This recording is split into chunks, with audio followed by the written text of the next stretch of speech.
Okay, if there was any tutorial that you needed to see for Smashbox, it is this one. And it is continuing what we learned about wave dash, but it's less about jumping and dodging and more about how to control whether you want a little one or a long one. And that is basically what this is a crash course in modifier buttons. So these are modifiers. As you can see, Fox isn't doing anything. That's because, as the name implies, they only modify. They don't actually engage. So left and right, they make you run and dash. But if I hold this button down, X1, we're no longer dashing. We're walking. This is a slow walk. That is how we get angles, because this is only affecting, it's called X1, left and right. Left and right, not up and down. So if I were to go slightly to the right and all the way up by holding this button and doing a diagonal, we get an actual angle. So applying that to the wave dash, we're going to go slightly to the right and all the way down. So slightly to the right and all the way down. And now we're going to do that same wave dash, jump, and air dodge. That gives us the shortest wave dash you can get. That is the principle of angles. So it's called X1 because there is an X2. See how he walks faster? That's because instead of being slightly tilted to the right, we're now tilted a little bit further.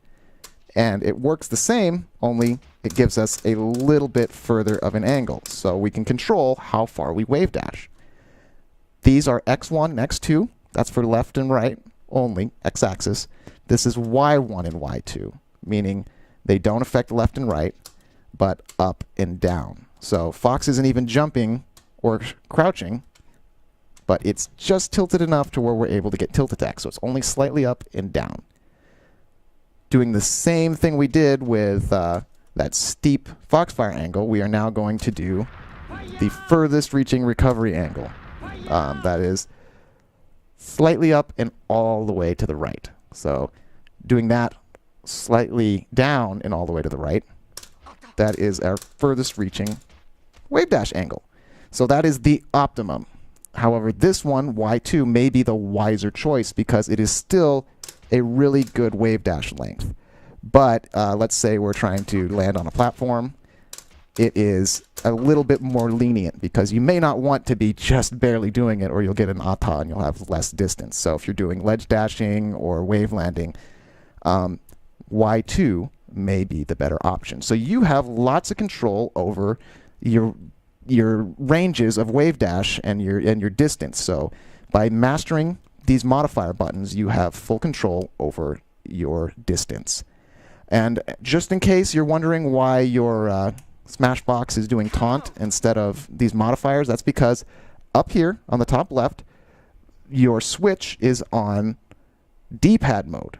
And if you switch it to the circle position, switch it down, that turns it from D-pad mode to tilt mode or modifier mode to get all of these nifty options.